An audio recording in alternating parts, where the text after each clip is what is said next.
Today we're going to jump into We Were Avengers, Avengers World, issue number 2. We start out on Mars. Abyss is looking over the Avengers. Captain America was sent back to Earth by Ex Nihilo, and the rest of the crew were kept as prisoners. Abyss, who apparently has been around for 100,000 years, comes to Thor, and she's like, there's something different about this guy. Ex Nihilo, her brother, I think we have a god on our hands. Aleph, their AI robot, inquires about it, and he says positive. He's a deity. So Ex Nihilo comes over to Thor like, oh, hey, man, you'll understand where I'm coming from. You're a god. I'm God. Thor starts to break down the origin story of everything, and Ex Nihilo's like, let's go ahead and skip forward. Do you have an apocalypse or a resurrection hero? Something like that. He said, listen closely. This is a true beginning, and this is how it ends for your world. He speaks of the first race of all of existence called the Builders that were there at the dawn of everything. They are considered the oldest living things in the cosmos. They worshipped a goddess who apparently is the creator of the universe. As time went by, they stopped worshiping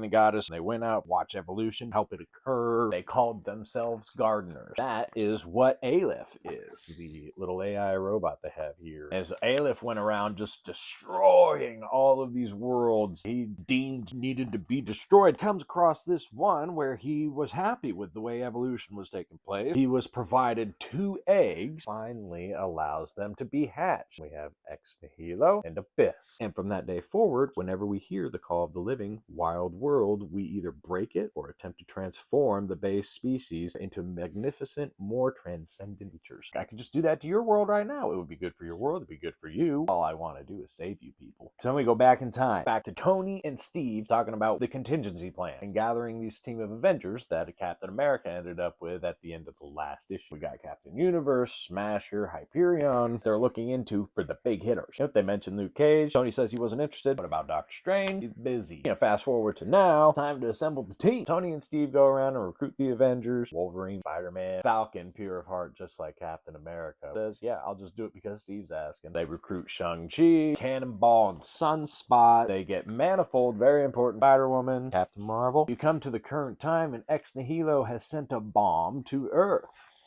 full of aliens ready to come out and devour everything. Back on Mars, Ex Nihilo talking with the Avengers. Stark tells him he's committing genocide. Ex Nihilo's like, anything I kill was doomed to die anyways, and I just create something in its place. At the Avengers compound, everyone's watching the world be taken over by these aliens. And Steve's like, well, we gotta go to the source. Calls Manifold, and Logan's like, man, do you think these guys are ready for this? And Steve's like, well, we don't really have the luxury of being ready. Manifold comes up in a very awesome way, teleports everybody to Mars. That is how it ends. We will pick up in the garden tomorrow and make it a great day or not. Choice is yours.